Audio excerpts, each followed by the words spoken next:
মন খারাপের একটা রাত, আকাশে বিষাদ, ম্যাচ শেষে বৃষ্টি হয়ে ঝরল আবেগ। দিনটা যে কিছুতেই পক্ষে গেল না। গোটা 90 মিনিট কিংবা অতিরিক্ত সময় বাংলাদেশ লড়েছে চোখে চোখ রেখে, তবু হারি সঙ্গে।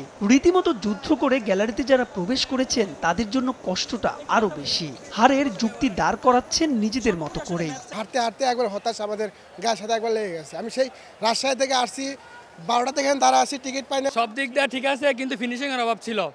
আর ফিনিশিং ভালো হলে আমরা 3-0 গোলে ম্যাচটা জিততে পারতাম। আমাদের স্ট্রাইকার দুর্বল, হামজা যেভাবে বল সাপোর্ট দিচ্ছে, আমাদের বাংলাদেশ তেমন প্রত্যাশা পূরণ করতে পারে নাই।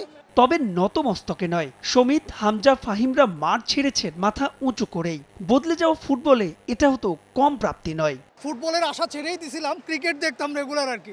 তো অনেক বছর পরে ছেলেকে নিয়ে আসছি। বাংলাদেশ খুবই ভালো খেলছে, এটা আসলে কপাল খারাপ বলতে গেলে হয়, কারণ বাংলাদেশি ফুটবল দিনে দিনে ইমপ্রুভ হচ্ছে। সাধ্যমতো চেষ্টা করছে, হয় নাই, নেক্সট ম্যাচে হবে আর কি। আমরা প্রচন্ড আশাবাদী। বাংলাদেশ যথেষ্ট ভালো খেলেছে, আমরা আর একটু এক্সপেকটেশন বেশি ছিল।